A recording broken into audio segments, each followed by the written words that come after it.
terkait soal gugatan talak dari Desta. Itu seperti apa membenarkannya? Ya, untuk nama tersebut telah terdaftar di Kepanitiaan Pengadilan Agama Jakarta Selatan kemarin ya, tertanggal 11 Mei.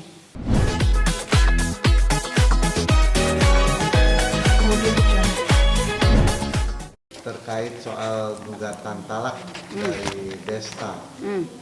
Itu seperti apa membenarkannya?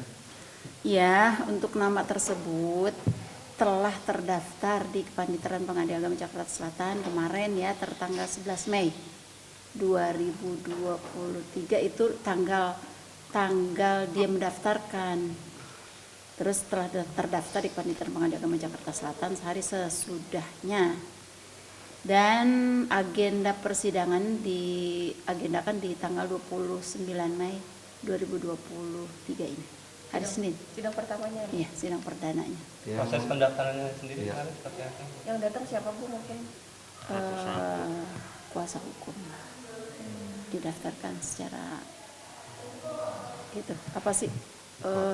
Ikut, tapi waktu itu ada kendala, sedang ada kendala. Udah.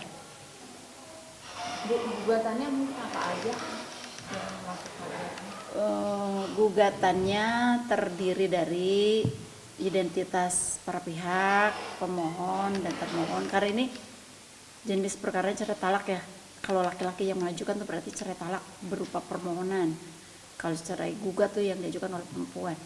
Kalau ini yang tadi saudara sebut itu adalah perkaranya cerai talak berarti permohonan. Pemohon mengajukan permohonannya ke Pengadilan Agama Jakarta Selatan.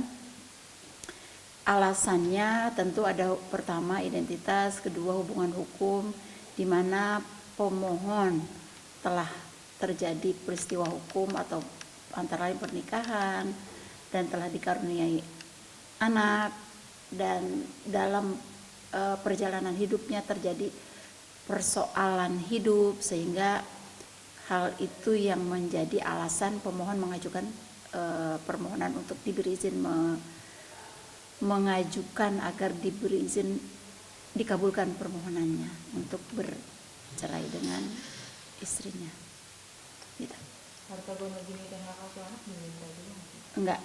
Yang dalam hal ini untuk perkara tersebut hanya memohon agar gugatannya atau permohonannya itu dikabulkan untuk mengikrarkan talak serta ada akibat hukum mengenai perceraian. Akibat perceraiannya dia ajukan atau dia bersedia memberikan kepada termohon nanti bila dikabulkan. Jadi ada rangkaian pertama adalah permohonan untuk diberi izin, rangkaian kedua adalah untuk dibebankan kepada dirinya agar membayar sesuatu untuk pasangannya, untuk istrinya atau untuk termohon. Gitu. Berarti akan ada mediasi terlebih dahulu nanti untuk kedua belah pihak? Setiap perkara gugatan yang diajukan ke Pengadilan Agama itu harus wajib untuk diadakan mediasi perdamaian dulu, terus mediasi di Pengadilan Agama Jakarta Selatan ini, maupun bisa di luar asal mediatornya itu telah bersertifikat. Namun di sini Pengadilan Agama Jakarta Selatan telah menyediakan mediator tuh yang telah terpampang di tembok. Ada mediator. Tapi prinsipal wajib untuk hadir. Wajib pemohon prinsipal pemohon maupun termohon, baik pemohon dan termohon itu prinsipal maupun didampingi kuasa hukumnya itu wajib menghadap di proses persidangan pertama untuk mediasi tersebut. Cerai talaknya sendiri atas nama siapa itu wajib?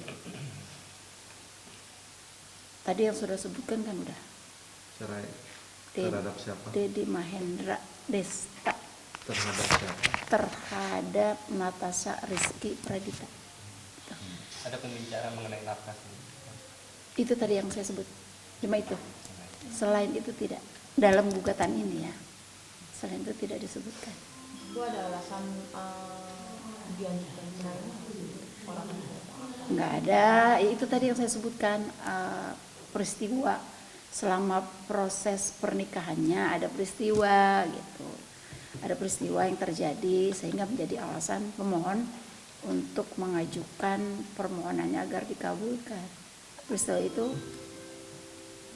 tidak tergambar di sini. Kayak cekcok itu Bu, sedang ada pertengkaran mungkin. Ya, itu mah. Ya namanya peristiwa lah terjadinya di dalam kehidupan rumah tangga antara pemohon dengan termohon. Oke? Bu, benar nggak sih Bu udah disarankan dalam Nggak ada itu. Yang jelas, yang tadi saya ungkap, ada peristiwa yang terjadi dalam kehidupan rumah tangganya.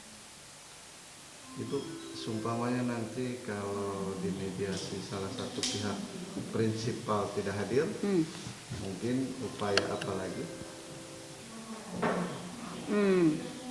Seyogianya prinsipal pemohon dan termohon itu wajib. Tadi sudah saya katakan wajib untuk hadir.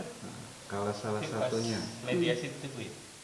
Pas mediasi. Iya, waktu kalau mediasi. salah satunya tidak hadir, mungkin upaya apa Bu dari Ya. Pengadilan Agama Jakarta Selatan? Yang jelas Pengadilan Agama Jakarta Selatan memanggil para pihak untuk hadir.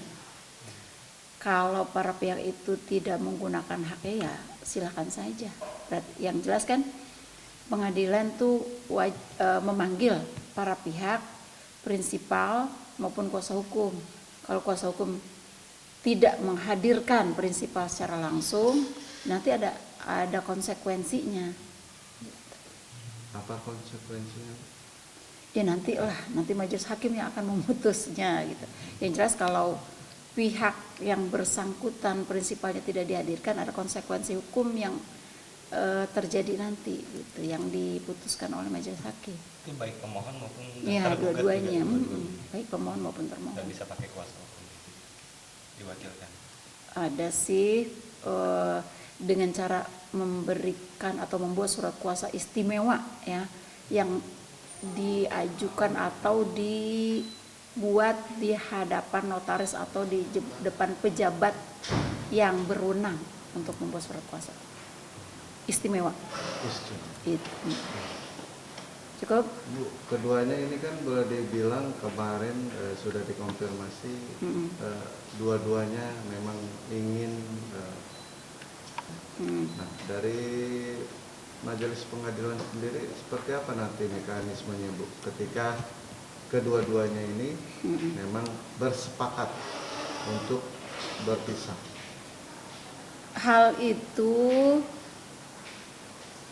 namanya perkawinan itu kan setelah terikat dalam ikatan perkawinan yang kuat ya, misalkan kolizor mengenai para pihak telah bersepakat itu kan sebenarnya tidak ada kesepakatan dalam yang hal dibenci oleh Allah, namun tergantung nanti majelis hakim yang akan memutus gitu.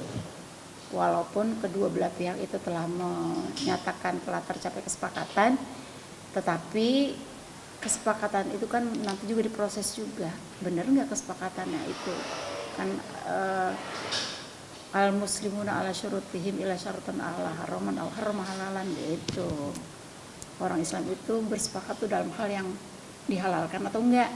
Kalau yang tidak dihalalkan bersepakat nanti ada konsekuensinya. Nah ini kan kesepakatan mereka berdua di luar sidang ya Bu. Nah, mungkin upaya apa sih dari pihak Majelis Pengadilan Agama Jakarta Selatan ini agar kembali rujuk gitu? Yang jelas majelis hakim itu semua untuk perkara gugatan itu apalagi perkawinan, setiap persidangan itu pasti didamaikan. Sebelum memasuki pokok perkara itu, setiap persidangan majelis hakim itu selalu mendamaikan para pihak agar supaya rukun kembali. Itu maunya majelis hakim, maunya pengadilan. Namun kan para pihak itu ada yang mau didamaikan, ada yang tidak mau didamaikan, ada yang berhasil mediasi, ada yang tidak berhasil mediasi gitu. Yang jelas setiap persidangan majelis hakim selalu mendamaikan kedua belah pihak. Nah, kalau keduanya sudah dimediasi tapi gagal, nah, akankah persidangan ini mekanismenya seperti apa Bu? Berapa kali sidang kah prosesnya atau berapa lama? Yang namanya perkara itu kan berbeda-beda ya satu sama lain. Ada yang berhasil cepat, ada yang membela haknya sehingga harus ada jawab, replik, duplik gitu. Jawab, replik, duplik atau duplik rekonvensi, ada yang tuntutan balik atau rekonvensi kan gitu. Jadi tergantung para pihak lah. Kalau para pihak tidak membela haknya, misalnya pihak yang digugat itu tidak hadir kan bisa first take. Kalau pihak yang digugat itu membela haknya, dia membela haknya tentu menghadiri proses persidangan. Dan selain dia membela haknya, dia juga menuntut balik. Itu akan ada proses yang lebih memerlukan waktu tertentu gitu. Jadi kan nggak bisa langsung jawab replik duplik itu dalam satu waktu. Harus diberi kesempatan kepada pihak untuk menyusunnya, apa yang akan dia tuntut ulang atau tuntut balik, apa yang menjadi dalil dan alasannya, kan itu perlu waktu. Sehingga karena perlu dalil serta alasan dan juga apa yang dia tuntut itu memerlukan waktu, memerlukan pemikiran, sehingga itu menyebabkan perkara itu jadi waktunya lebih memerlukan waktu yang lebih panjang dari hal-hal yang biasa gitu. Oke Bu, diperbolehkan nggak sih Bu ketika nanti dari pihak penggugat mencabut gugatannya, terus merubah atau merevisi kembali soal gugatannya? Nah, contohnya misalnya ada menyangkut anak tiba-tiba, anak asuhnya. Yeah. Diperbolehkan nggak Bu dalam proses gugatan atau peradilan itu sendiri? Boleh-boleh aja selama persidangan itu berlangsung dan belum ada jawaban. Jadi dari dalil gugatan tergugat belum ada memberikan jawaban, dia masih bisa atau dapat merubah gugatannya. Tapi secara substantif tidak merubah seluruhnya ya. Cuman misal ada tambahan, ada perubahan yang dari materi gugatan tersebut, ada perbaikan dan lain sebagainya. Secara substantifnya harus sebelum proses itu ada jawaban dari pihak lawan. Sebelum ada putusan itu ya? Iyalah, bukan putusan, malah sebelum ada jawaban. Iya. Masih jauh. Masih. Iya. Bu, tapi terakhir untuk ada pisah rumah nggak sih Bu, dari kapan gitu? Yang jelas ada peristiwa dalam kehidupan kedua belah pihak itu. Cuman kami tidak bisa menyampaikan gambaran secara detailnya apa sih persoalannya, karena kami juga terbatas hanya memberikan informasi mengenai ini loh, ada gugatan ini, ada agenda persidangannya gitu. Tanggal 29 Mei. Nah itu jam berapa Bu?